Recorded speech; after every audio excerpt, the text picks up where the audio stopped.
조갑제 TV 시청자 여러분 안녕하십니까. 8월 13일 오후 3시 23분입니다. 건국 70주년 이틀 앞입니다. 남북한이 판문점에서 통일각에서 제4차 고위급 회담을 한 다음에 발표한 성명이 이렇습니다. 상방은 판문점 선언의 이행 상황을 점검하고 보다 적극적으로 실천해 나가기 위한 문제들을 진지하게 협의하였다. 회담에서는 또한 일정에 올라있는 남북 정상회담을 9월 안에 평양에서 가지기로 합의하였다. 이렇게 되어 있습니다. 9월에 문재인 대통령이 평양에 간다고 한다면은 주의해야 할 날짜가 있습니다. 바로 9월 9일입니다. 9월 9일은 자칭 조선민주주의 인민공화국 수립 70주년이 되는 해입니다. 9월 9일 직전이나 직후에 가면은 대한민국 대통령이 반국가단체의 수립 기념일을 축하하는 모습이 됩니다.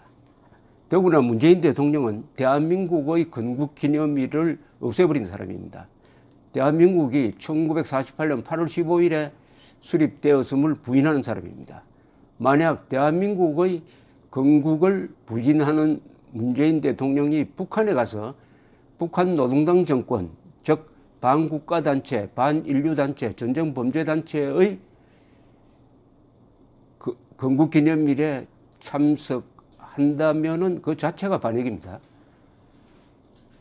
그것은 당연히 탄핵 사유가 되죠. 왜냐하면 대한민국 대통령은 대한민국 취임할 때 대한민국의 정통성과 정체성을 수호하기로 헌법 앞에서 다짐한 사람입니다. 약속한 사람입니다. 물론 문재인 대통령이 대한민국의 출생일을 없애버린 것에 만족하지 않고 북한 노동당 정권의 정통성을 인정해주는 그런 행동은 하지 않을 것이라고 기대합니다만은 안심할 수가 없습니다. 북한은 아마 압박을 할 거예요. 지금까지 문재인 정권은 북한이 요구하는 대로 끌려가는 모양새였습니다. 절대로 해서는 안 될 종전선언을 문재인 정부가 앞장서 가지고 미국에 설득하는 모양새를 보여주는 걸 보면은 9월 9일 전후에 가서 대한민국 대통령이 북한 노동당 정권이야말로 한반도 전체의 유일한 국가다 하는 것을 인정해주는 모습으로 이용당하지 않는다는 보장이 없습니다. 안심이 안 됩니다. 솔직히 말해서 안심이 안 돼요. 오늘 이화여자대학교 커뮤니케이션 미디어 학부 교수 박승희 씨, 조선일보 기자 출신인데 조선일보에 칼럼을 썼는데 설명서 제목이 출생증명서 없는 나라입니다. 문재인 대통령이 1948년 8월 15일 건국을 부인함으로써 대한민국은 출생증명서가 없는 나라가 됐다는 겁니다. 한반도 유일한 합법 정부를 빼버리면 이 땅은 불법 점유지라는 건가? 대한민국의 탄생은 역사적 사실의 영역이다. 호불호의 대상이 될 수 없다. 명백한 사실인데 사실은 사실대로 인정해야지 그 사실이 자기 마음에 들지 않는다고 없애버릴 수는 없는 거죠. 사실은 없앤다고 없어지는 것이 아니라는 뜻입니다. 나라의 출생을 부정하는 건 반역이거나 국가적 자살일 뿐이다. 요사이 문재인 정부의 행태를 이것은 반역이다라고 주장하는 사람들이 나타나기 시작했습니다. 그 사람들이 아주 온건한 사람들이에요. 과기처 장관을 지내셨던 언론인 출신 김진현 선생도 대한민국에 대한 반역이 진행 중이다라는 표현을 쓰고 있습니다. 물론 정치인들은 야당에서는 오래전에 그런 이야기를 했습니다만은 문재인 대통령이 퇴임한 이후에 역사적 평가를 받는다면은 원전 백지화보다도 가장 크게 규탄당할 일은 바로 1948년 8월 15일이 대한민국 건국이 아니라고 선언을 하면서 1919년 건국설을 주장한 것입니다. 1919년 건국설에 대해서는 간단하게 제가 타고 오던 택시 기사가 문제 제기를 했어요. 방송에서 뭐 이상한 이야기가 나오니까 60대 택시 운전사가 저한테 이런 질문을 하는 것이었습니다. 아니, 어떻게 나라를 세우는데 외국에 가서 나라를 세웁니까? 즉, 상해 임시정부가 상해에서 만들어진 것을 이야기하는 것이었습니다. 말이 맞지 않습니까? 상해 임시정부를 만든 어느 누구도 이것이 국가라고 생각한 사람이 없습니다. 독립을 하기 위한 투쟁조직으로서. 그래서 임시라는 말을 붙였죠. 임시정부가 어떻게 둔갑을 해가지고 대한민국 건국이 됩니까?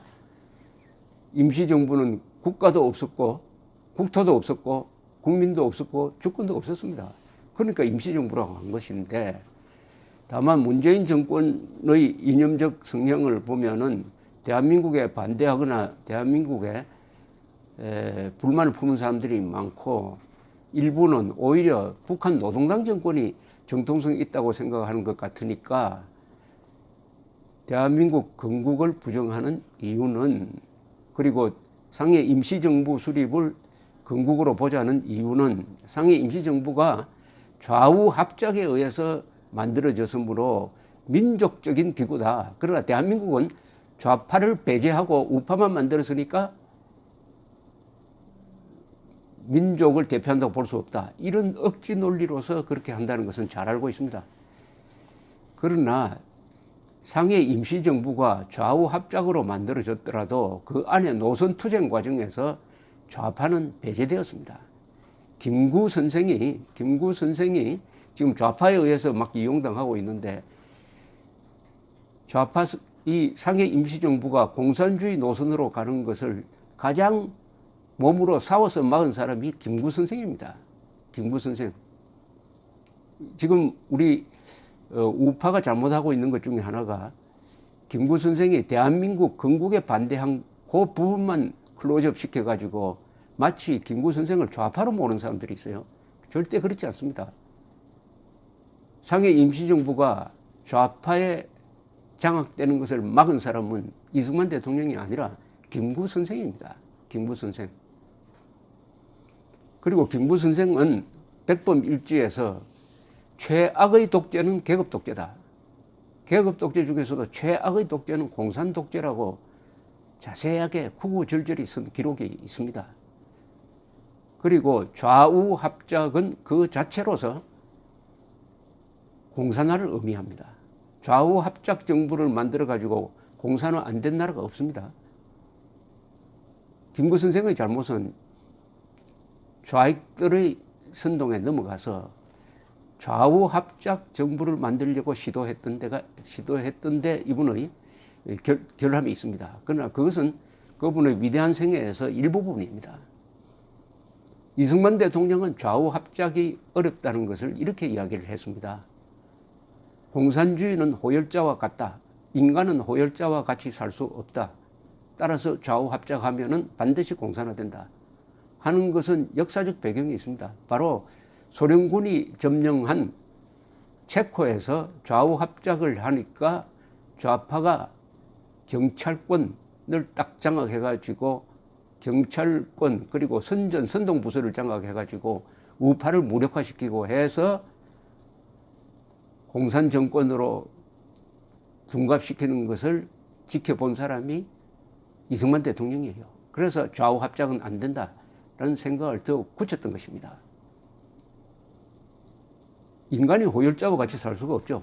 공산주의는 호열자보다 더 나쁜, 호열자가 얼마나 많은 사람을 죽였는지 모르지만 이 공산주의라는 호열자는 약 2억 명을 죽인 바이러스입니다. 2억 명을 죽였습니다. 2억 명. 20세기에 2억 명의 인간을 죽인 이 공산주의자와 자유민주주의를 추구하는 세력이 어떻게 동거를 할 수가 있습니까? 어떻게 정부를 같이 구성할 수가 있습니까? 그런데 좌우 합작을 잘한 것이라고 말하는 사람들이 내세운 것은 민족입니다. 민족.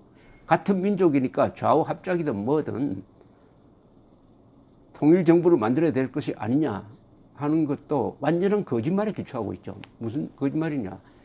북한 노동당 정권이 만들어진 배경을 보면은 이미 1945년 9월 22일 스탈린에 의해서 북한의 공산정권을 수립하라는 명령이 내려갑니다. 따라서 김일성이가 이미 좌우 합작이 아니라 좌익 단독 정부를 수립하기로 맹세를 했습니다. 이미 또 북한에 세웠어요. 북한의 정권을 세웠습니다. 우리가 정권 세우기 전에 훨씬 먼저 북한이 정권을 세웠습니다. 그래서 군대도 만들고 토지개혁도 했습니다. 토지개혁하는 것은 정권이 아니면 할 수 없는 겁니다. 대한민국보다 먼저 했어요. 그러니까 북한이 이미 정권이 서 있었던 겁니다. 그러니까 할 수 없이 38도선 남쪽에서 대한민국을 그 뒤에 세운 거죠. 다만 북한은 교묘하게 9월 9일에 우리가 8월 15일 건국을 선언하니까 한 달 늦게 조선민주주의 인민공화국이라는 장명, 이 장명도 스탈린이 지어준 겁니다. 그 수립하는 것을 형식적으로 선언한 데 지나지 않습니다. 배운 무식자들 중에서 일부는 우리가 8월 15일에 건국을 선언하니까 할 수 없이 북한이 나중에 건국을 선언했다고 하고 거짓말을 합니다. 그 3년 전에 이미 북한 공산당 정권을 세우기로 결심했다는 것이 자료로서 다 확인된 다음에도 그런 소리를 하는데, 어쨌든 이승만 대통령의 위대한 결단은 좌우 합작을 거부한 것입니다. 좌우 합작을 했을 경우에 지금 한민족은 지금 북한 사람들처럼 살고 있을 것입니다. 즉 평균 수명이 한 70세, 키는 남자 평균, 지금 한국에 사는 남자보다 한 10cm가 짧은 소인화된, 무엇보다도 노예 상태의 인간으로 살고 있을 것입니다. 자유민주주의 국가를 만들므로써 이렇게 건장하고 행복하고 세계 최장수 국가로서 살도록 만들어준 그 공을 깔아뭉개기 위해서 왜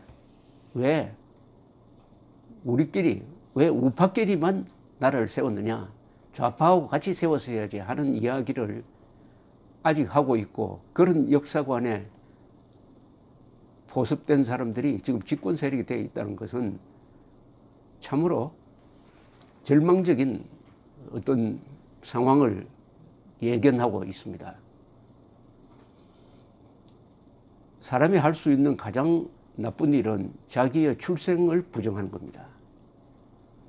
대한민국이 1948년 8월 15일에 건국된 것이 아니고 1919년에 건국되었다고 하는 것은 대한민국 출생증명서 위조입니다. 출생증명서 위조입니다. 위조. 이거 출생증명서를 위조하는 대통령이나 정권이 앞으로 어떤 사태를 만들지, 그 사태를 과연 감당할 수 있을지 악몽인데, 이 또 9월에 북한에서 문재인 대통령이 가서 또 김정은을 만난다고 하니까 우리 국민들이 유심히 지켜봐야 됩니다. 일단 우리가 주장할 것은 9월 9일 전후로 가서 북한 공화국 창건 기념일에 참석하거나 축하해주는 모습이 되면은 우리는 즉시 헌법 위반으로 탄핵운동을 하겠다 하는 정도의 경고는 할 필요가 있다고 생각을 합니다. 그것이 문재인 대통령이 아까 여기 박성희 씨가 이야기했던 대로 국가 반역이나 국가 자살로 가는 길을 저지하는 문재인 대통령을 위해서도 좋은 일이 되고 대한민국을 위해서는 꼭 필요한 일이라고 생각을 합니다. 감사합니다.